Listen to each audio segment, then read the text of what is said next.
Halo, apa kabar? Senang sekali bisa kembali menjumpai Anda semua. Saya Hersbun Arif bersama dengan Bung Rocky Gerung. Bung Rocky ini heboh sekali sekarang makan bergizi gratis ini ya, karena ya memang sudah banyak sekali makan korban, bahkan ada yang nyebut jumlahnya itu sampai 8 ribuan. Tapi versi pemerintah lebih kecil dari itu. Seberapa pun angkanya, tapi mudah mencapai ribuan itu ini jumlah yang sangat besar bagi pemerintah yang harusnya kan menerapkan kredo keselamatan dan kesehatan rakyat adalah prioritas utama. Apalagi sejak awal seperti dikatakan oleh Presiden Prabowo Subianto, tujuannya MBG itu adalah menciptakan generasi emas gitu ya, generasi yang bukan lahir ketika lahir stunting atau ketika dia dilahirkan kemudian dibesarkan dengan kekurangan gizi. Itu yang ingin di eh, apa yang target yang ingin dicapai oleh Pak Prabowo. Tapi sekarang alih-alih target itu tercapai, ini justru orang banyak mengkhawatirkan dan juga kemudian banyak yang menyerukan agar program ini sementara dihentikan dulu. Ya, betul, Bung Hersu. Bahwa dari awal program atau proyek makan bergizi gratis ini sudah bukan sekedar dicurigai, tapi disiniskan karena soal persiapan yang mungkin pada waktu itu tidak sempurna. Tetapi sebagai ide, makan siang bergizi ini adalah sesuatu yang dari awal dimaksudkan untuk mendistribusikan keadilan pada mereka yang tidak mampu untuk membayangkan masa depan anak-anaknya. Karena itu murid-murid di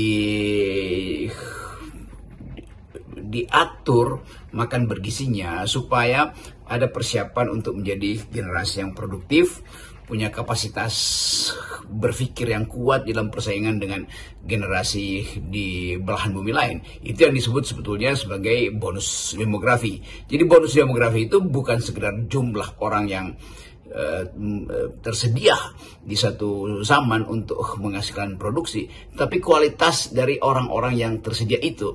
Nah, karena itu Presiden tentu punya semacam visi yang kuat untuk menghasilkan generasi yang bagus, maka stunting harus diminimalisir dan gizi bagi mereka yang sedang bertumbuh harus dipastikan mencukupi itu. Tetapi dari awal juga dikhawatirkan bahwa bila sesuatu yang direncanakan secara massal tidak diikuti dengan sebut saja sistem mitigasi yang sempurna, maka pada suatu waktu dia akan mengalami chaos, kekacauan sebetulnya. Itu hal yang sudah berlangsung bercontohnya banyak dalam sejarah, bahwa semua proyek yang sifatnya massal di dalamnya pasti ada potensi untuk terjadi kekacauan tuh. Nah, ini yang saya kira dari awal seharusnya sudah dipikirkan oleh pemerintah. Kita mulai melihat korban yang berjatuhan dan itu penanda bahwa ada manajemen yang buruk. Tapi di belakang itu sebetulnya kita mau cari nilai apa yang sebetulnya lalai diperlihatkan atau dijadikan sebagai pedoman di dalam proyek makan bergizi gratis ini. Bukan sekedar soal kemampuan teknis untuk memasak, tapi juga sikap etis ketika kita berhadapan dengan makanan. Kan ini hal-hal yang seharusnya sudah kita bayangkan bahwa akan ada korupsi karena sifat dari program yang sifatnya proyek semacam ini. Maka korupsi mengubah sesuatu yang disediakan bergizi oleh alam menjadi racun akhirnya kan. Jadi saya simpulkan aja bahwa di dalam proses penyelenggaraan makan siang bergizi ini, alam menyediakan gizinya, tapi korupsi mengubahnya jadi racun. Nah, tadi Anda menyebut korupsi yang kemudian mengubah gizi itu menjadi racun. Ini apa maksud Anda ini? Apakah Anda menyimpulkan karena proyek ini penyebabnya karena proyek ini jadi bancaan dan ladang korupsi baru karena anggarannya memang sangat besar ini. Iya, saya menyebutnya korupsi mengubah sesuatu yang bergizi menjadi racun.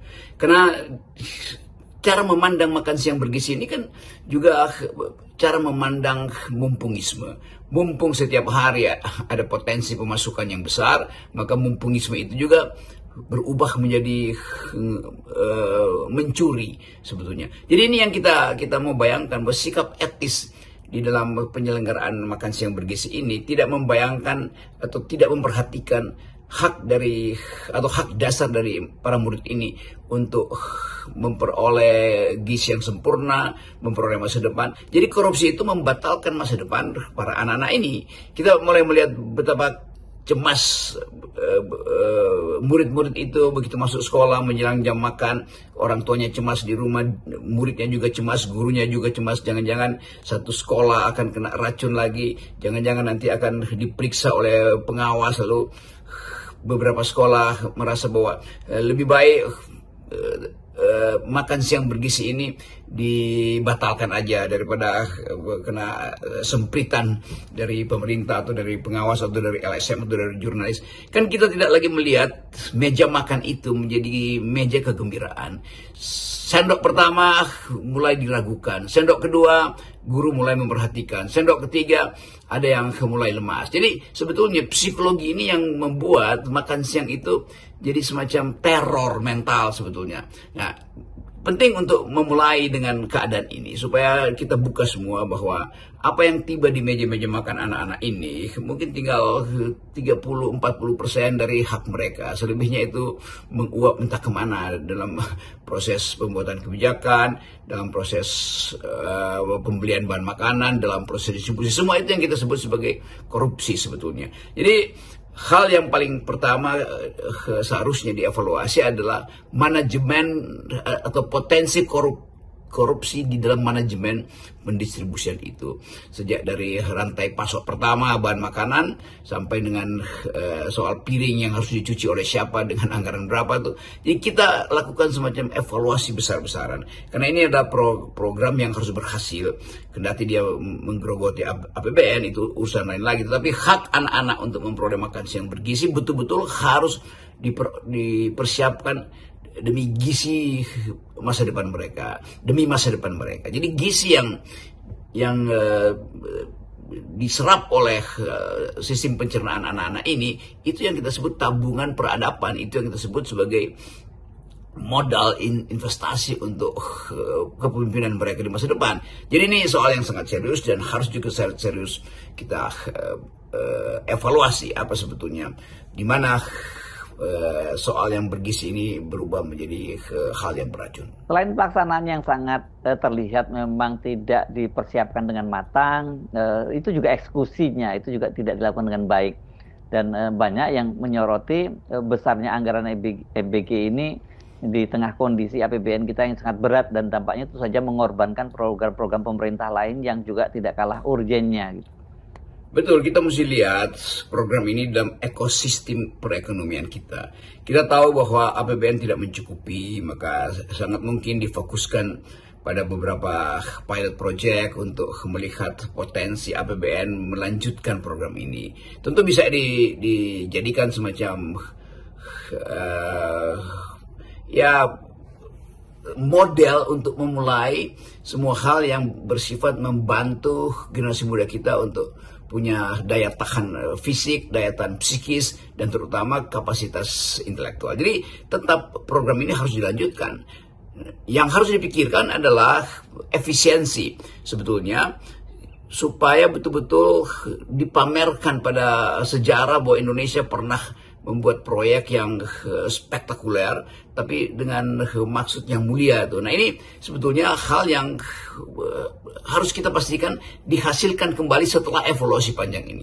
Dengan kata lain, proyek ini akan berlanjut, tetapi di break sebentar, dihentikan sebentar untuk evaluasi, supaya ke depan tidak ada lagi ibu-ibu, emak-emak yang cemas membiarkan anaknya makan di sekolah. Tidak ada lagi guru yang was-was, jangan-jangan ada masalah lalu sekolahnya ditegur. Dan yang tentu yang paling penting, tidak ada lagi siswa yang merasa risih atau takut untuk menyelesaikan makan siang bergizinya. Jadi kelegaan di dalam makan siang itu lebih penting daripada proyeknya sendiri sebetulnya kan. Proyeknya sendiri tentu itu cuma soal kalkulasi ekonomi. Tetapi ketika butir-butir nasi, daging, ikan, dan buah-buahan itu tiba di depan siswa, siswa melihat itu sebagai kegembiraan, bukan lagi ketakutan untuk diinfus pada akhirnya. Jadi psikologi ini mesti dibangun supaya ke depan kita akan lihat bahwa siswa datang dengan buku belajar pada guru, tapi sekaligus menunggu makan siang yang merupakan ya pesta kecil bagi mereka, itu kegembiraan mereka bersama-sama di depan piring dan tidak ada rasa khawatir bahwa dia akan keracunan. Jadi ini soal yang kompleks, sebetulnya variabelnya banyak, tetapi kalau kita mampu untuk melihat bahwa hak alam untuk dimintakan pertanggungjawaban itu sebetulnya harus kita alihkan pada hak murid-murid ini untuk meminta pertanggungjawaban negara terhadap penyelenggaraan makan siang bergizi. Sekali lagi, alam memberi gizi, tetapi manajemen yang buruk mengkorupsi gizi itu, dan akibatnya adalah beban pada keluarga, beban pada psikologi guru, beban pada harapan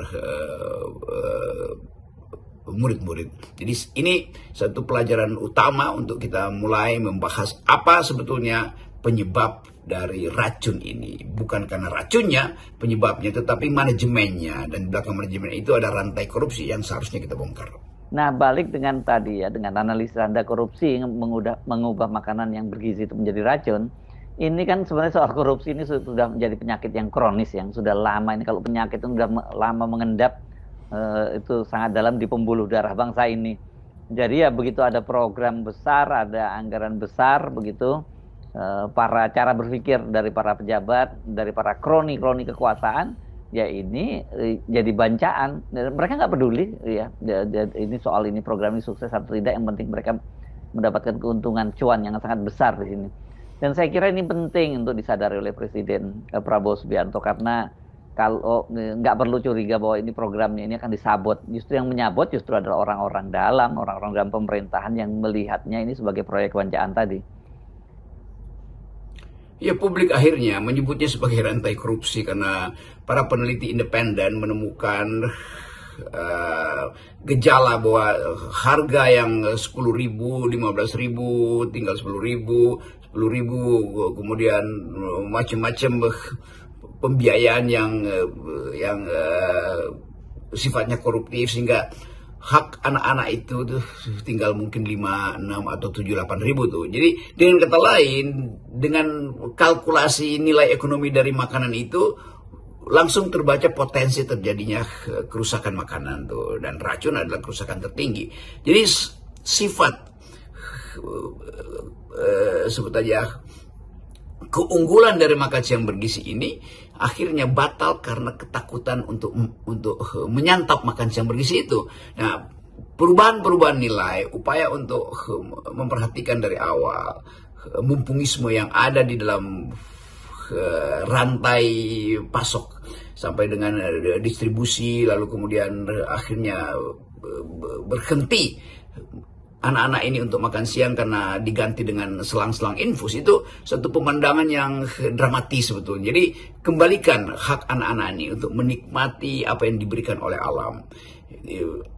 Jangan sampai yang gratis diberikan oleh alam akhirnya menjadi mahal karena harus beri obat-obat penangkal racun. Jadi kondisi ini yang harusnya diperhatikan. Sekali lagi kita mau pastikan bahwa apa yang disediakan oleh alam secara bergizi jangan dikorupsi supaya dia tidak berubah menjadi racun.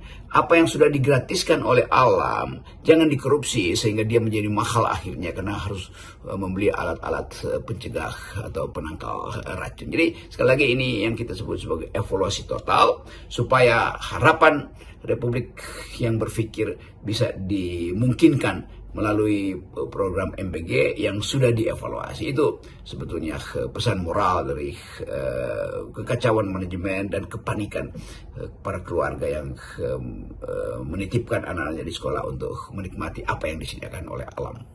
Salam akal sehat. Salam akal sehat.